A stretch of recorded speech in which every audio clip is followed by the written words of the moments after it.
Muy buenos días, habla de nuevo para ustedes el hermano Alexander Castellanos desde la Iglesia de Cristo en Ciudad Merliot, República de El Salvador. Como ustedes, los que han seguido el hilo de estos estudios, saben que estamos estudiando sobre el interesante y necesario tema acerca de la Cena del Señor.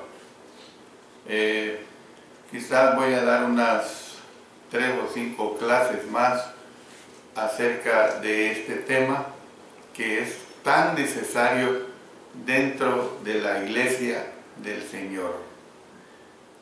Hoy vamos a ver la parte 20, que es la de ahorita, y luego en la siguiente parte será la número 21. Y lo que vamos a ver ahora son las instrucciones específicas que el apóstol Pablo dio a los hermanos en Corinto. Repito, instrucciones específicas que el apóstol Pablo dio a los hermanos en Corinto. Es muy interesante todo lo que vamos a ver en estas 4 o 5 lecciones, porque de lo que aquí veamos depende el que nosotros seguimos de tal manera que hagamos correctamente ese memorial. La enseñanza del apóstol Pablo acerca de la Cena del Señor se encuentra en 2 secciones de 1 Corintios.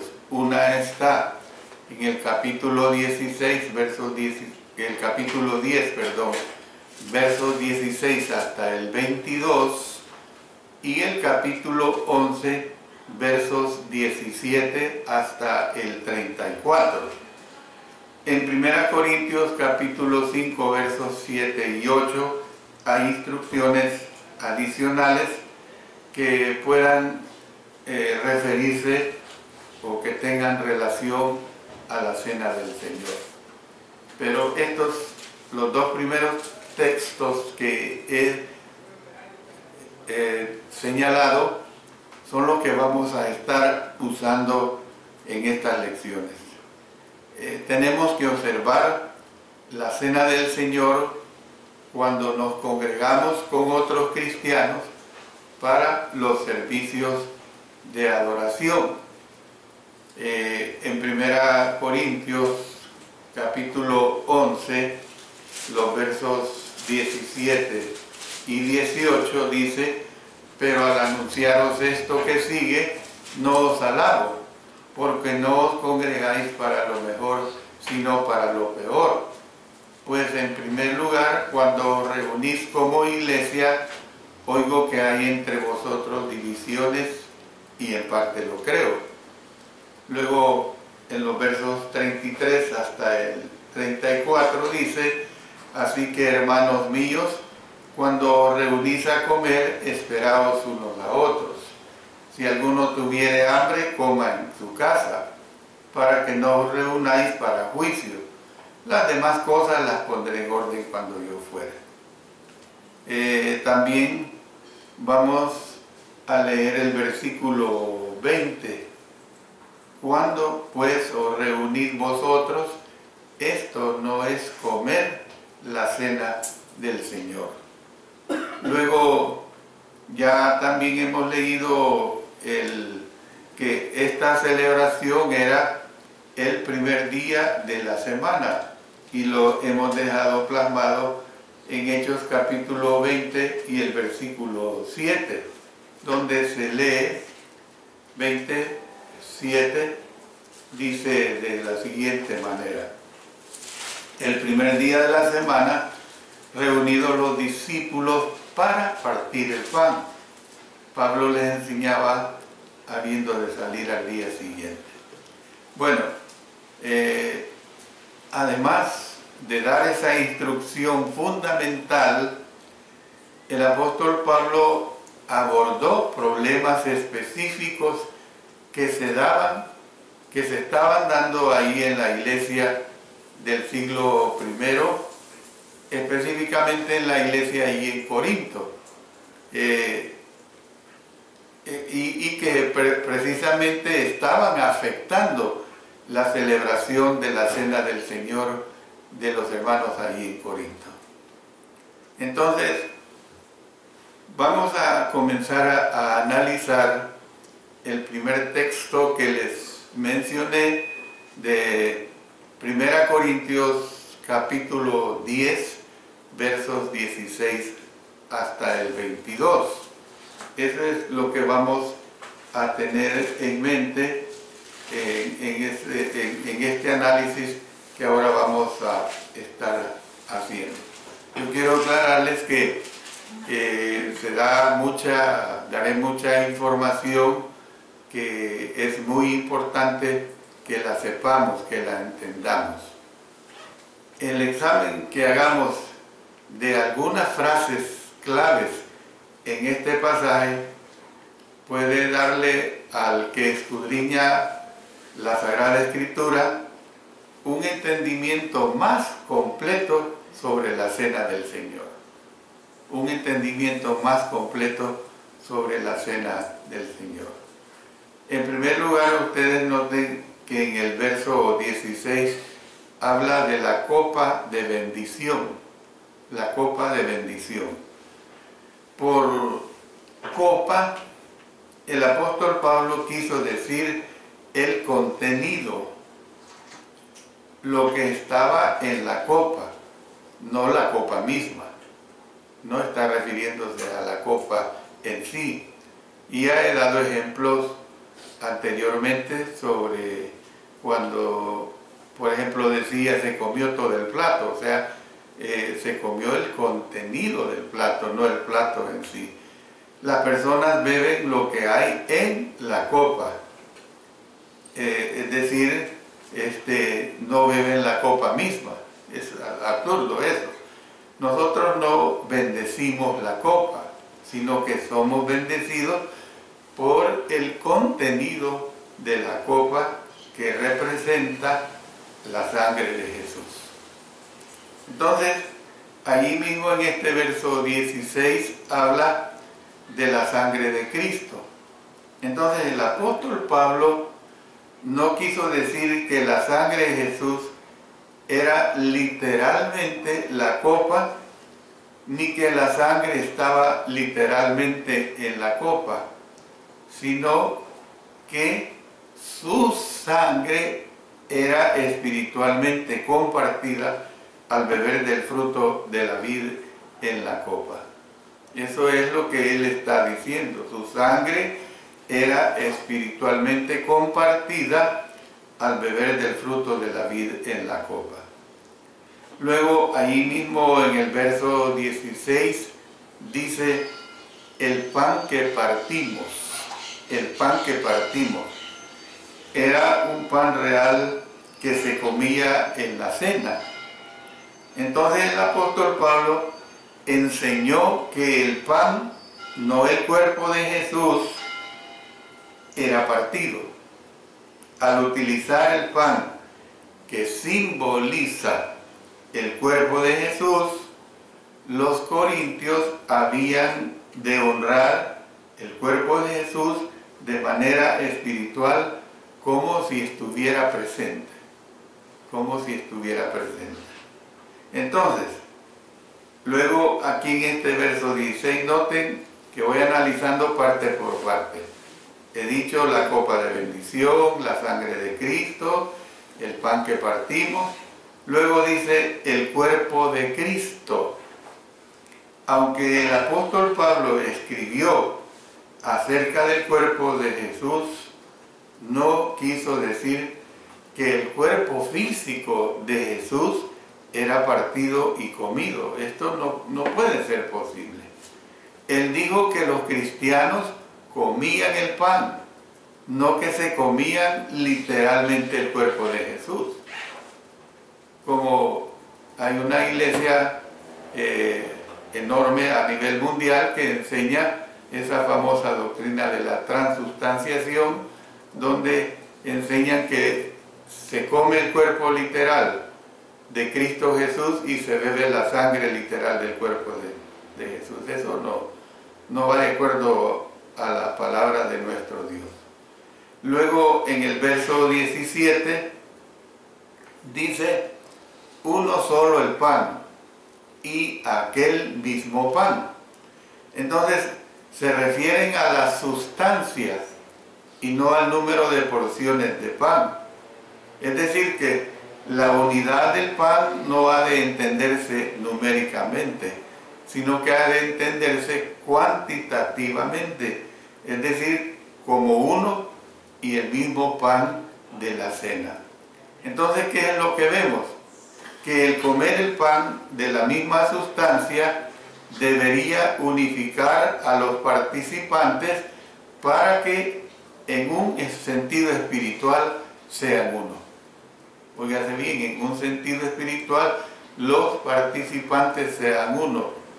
Cuando nosotros dentro de 1 hora y media más o menos tomemos el pan y el jugo, vamos a ser uno. Uno en Cristo, esa unificación que se da en Cristo. Luego, allí en este verso 17 se habla de un cuerpo. ¿Qué da a entender el apóstol Pablo cuando ocupa la frase un cuerpo? El apóstol Pablo pasó de referirse al cuerpo físico de Cristo para hablar de la iglesia. Es decir, pasando del sentido literal, o sea, el cuerpo del Señor, que ya hemos visto en el verso 16, pasa al sentido figurado, el cuerpo de creyentes, que es la iglesia. Pasa a ese sentido figurado, el cuerpo de creyentes, que precisamente es la iglesia. Luego aquí en el verso 21 habla de la copa del Señor. La copa del Señor. Esta copa es la misma que la copa de bendición que está hablando en el verso 16. Y yo quiero trasladarlos y recordarles lo que ya hemos estudiado acerca de las 4 copas.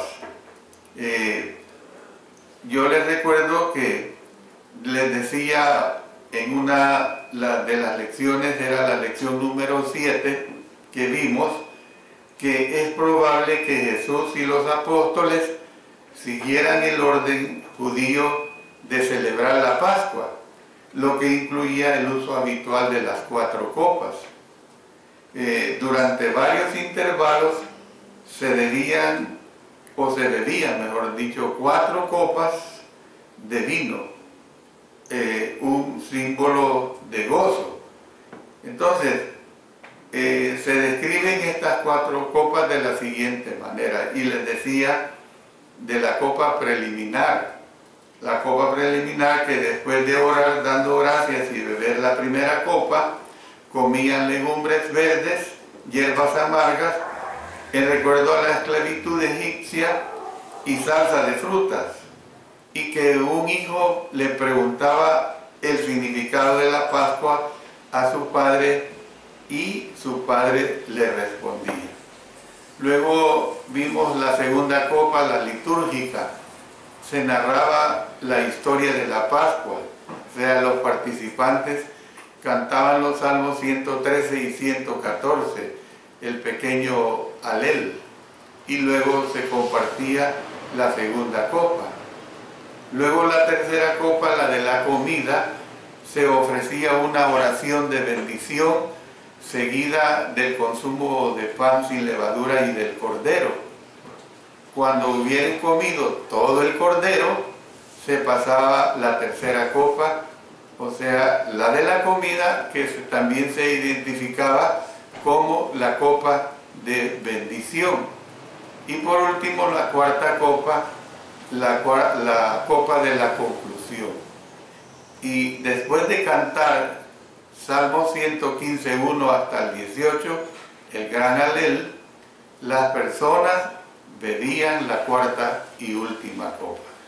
Les he recordado esto porque esto es lo que se está tratando aquí en lo que les estoy presentando.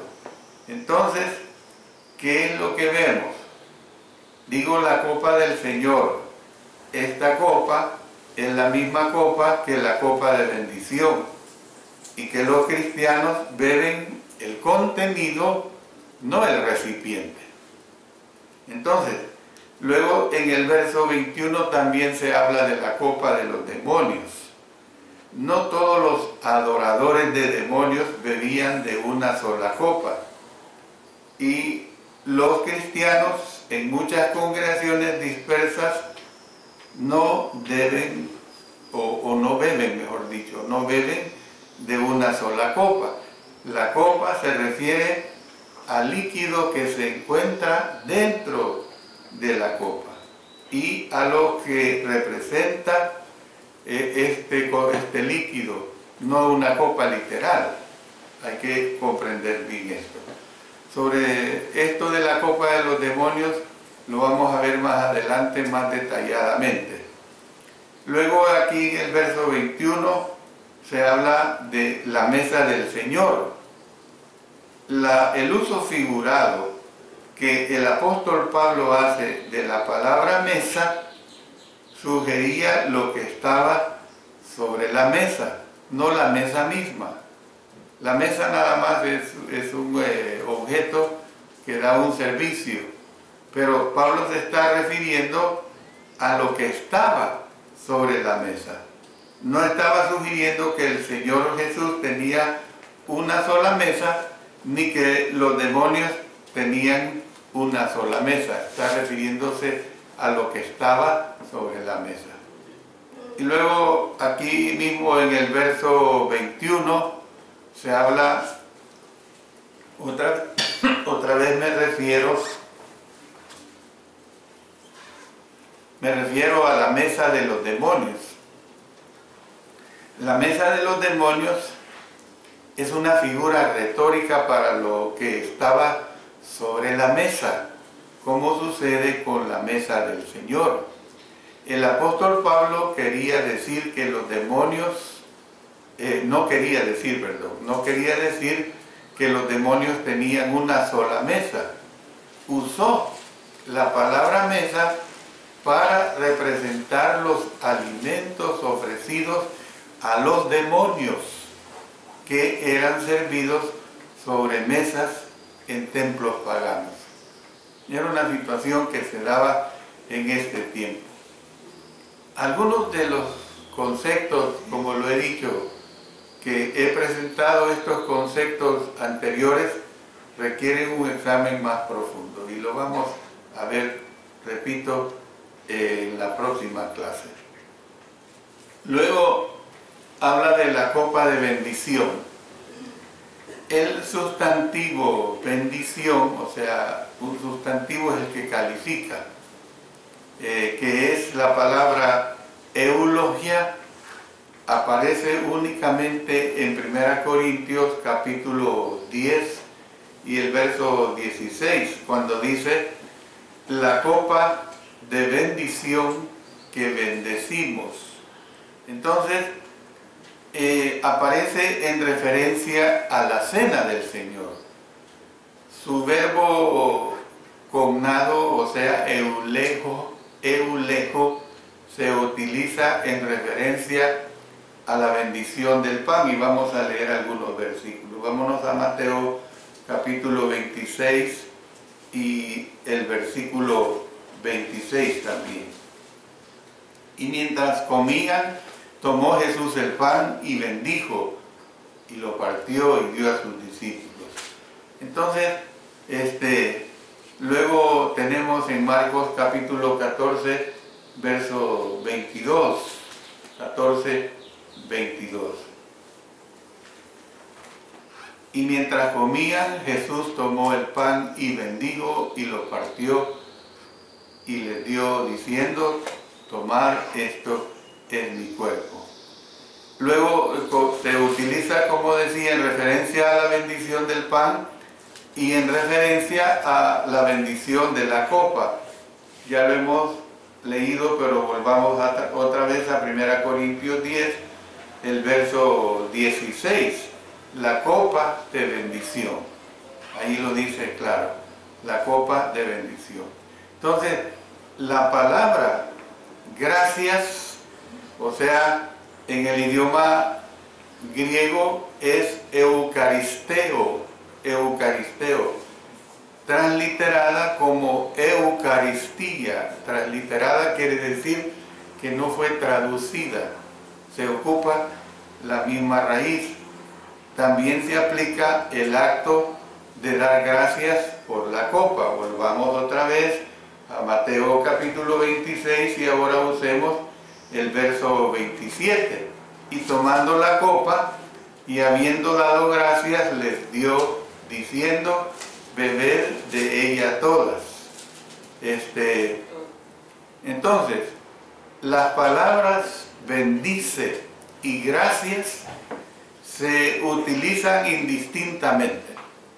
Las palabras bendice y gracias se utilizan indistintamente. La palabra bendice no se refiere a adjuntar una bendición a la copa, sino a la clase de oración que se usa para ella. Se han hecho al menos 3 sugerencias sobre el trasfondo de la copa de bendición. La primera es que el trasfondo de los banquetes de culto helenístico. Esa es la primera aplicación. La segunda es o bien las comidas diarias de una familia judía, o tal vez alguna forma de comida de comunión judía supuestamente especial. Luego, en tercer lugar, han hecho referencia al contexto de la cena pascual. Entonces, muchos autores,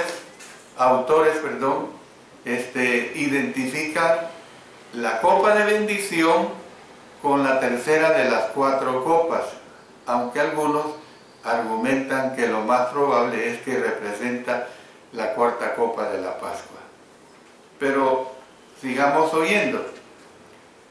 Debido a que la tercera copa de la Pascua era llamada copa de bendición por los judíos, precisamente, algunos han llegado a la conclusión de que Pablo la tenía en mente en 1 Corintios capítulo 10, verso 16.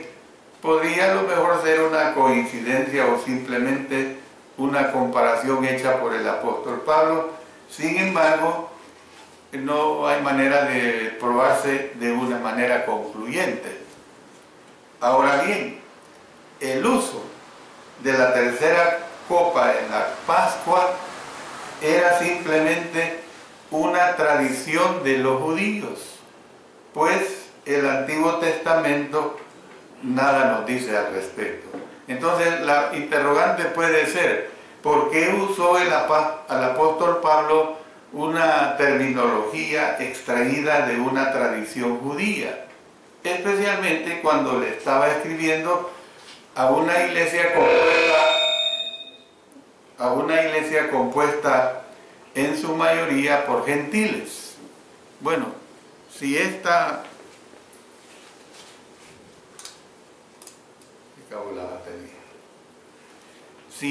fue la razón del apóstol Pablo para usar la frase copa de bendición, es una excepción a su práctica habitual. Entonces, para resaltar la prefiguración de prácticas neotestamentarias, fíjense bien que el apóstol Pablo usó terminologías antiguo-testamentarias, y vamos a leer por lo menos cuatro versos en los cuales el apóstol Pablo usa terminología antiguo-testamentaria. Recordemos que el apóstol Pablo era muy conocedor de la ley, era versado en la ley, era un judío auténtico. Entonces, por ejemplo, vámonos a Romanos capítulo 12, versículo 1. Romanos capítulo 12 y el versículo 1. Póngale cuidado a la terminología que usa del Antiguo Testamento. Así que, hermanos, os ruego por las misericordias de Dios que presentéis vuestros cuerpos. Noten, esta es la terminología, en sacrificio vivo, usando los sacrificios antiguotestamentarios, santo, agradable a Dios, que es vuestro culto racional. Luego, vámonos a consultar 1 Corintios capítulo 5, versículo 7. 5:7 dice, noten, limpiaos pues de la vieja levadura. Esta es la terminología antiguo-testamentaria. Para que seáis nueva masa sin levadura como sois. Porque nuestra Pascua, que es Cristo, ya fue sacrificada por nosotros. Vámonos ahora a Efesios capítulo 5 y el verso 2. Y andad en amor, como también Cristo nos amó y se entregó a sí mismo por nosotros. Noten, ofrenda y sacrificio a Dios en olor fragante. Y luego podemos leer en Filipenses capítulo 2 y el verso 17. Allí se expresa también esta terminología. Y aunque sea derramado en libación sobre el sacrificio y servicio de vuestra fe, me gozo y regocijo con todos vosotros. Entonces, estoy diciendo que Pablo, para usar la frase copa de bendición, es una excepción a su práctica habitual. Y para resaltar la prefiguración de prácticas neotestamentarias, usó terminología antiguo-testamentaria. Pero fíjense bien que no usó esta terminología antiguo-testamentaria no extraída de tradiciones no inspiradas, sino que lo usó en base a la misma palabra de nuestro Dios. Entonces, ¿qué es lo que vemos? Que el hecho de que el apóstol Pablo mencione la copa antes del pan podría no tener ninguna importancia con respecto al orden de la celebración de la Cena del Señor. Él estuvo probablemente en lo cierto al sugerir que el apóstol Pablo pues mencionó la copa de primero porque explicó con más detenimiento sobre el pan y con el mismo especialmente para analizar, hermanos, la participación que los israelitas tenían del pan, pues se adaptaban a su tema sobre la carne ofrecida a los ídolos. Miren lo que tenemos en otros pasajes. Volvamos a Mateo capítulo 26, en los versos 26 al 28.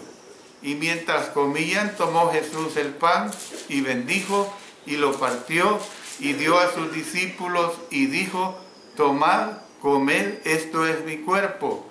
Y tomando la copa y habiendo dado gracias, les dio diciendo, bebed de ella todas, porque esto es mi sangre del nuevo pacto, que por muchos es derramada para remisión de los pecados. En 1 Corintios capítulo 11, en los versos 23 hasta el 25, dice, porque yo recibí del Señor lo que también os he enseñado, que el Señor Jesús, la noche que fue entregado, tomó pan, y habiendo dado gracias, lo partió y dijo, tomad, comed, esto es mi cuerpo que por vosotros es partido, haced esto en memoria de mí. Asimismo también tomó también la copa, después de haber cenado, diciendo, esta copa es el nuevo pacto en mi sangre, haced esto todas las veces que la bebiereis en memoria de mí. Entonces, ¿qué es lo que vemos?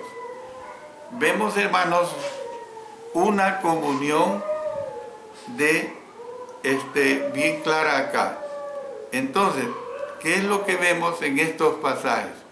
Nos muestran claramente que el pan fue tomado antes de la copa. Esto es bien claro, nos muestran claramente que el pan fue tomado antes de la copa.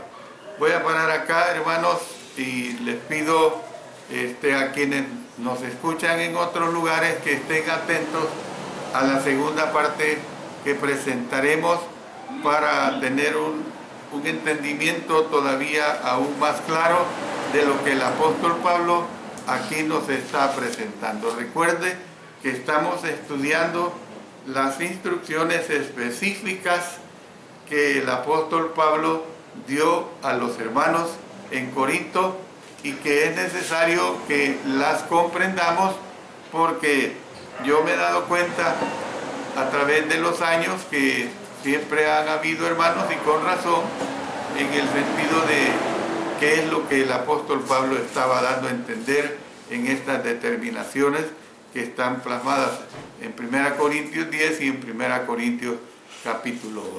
Que Dios bendiga su palabra.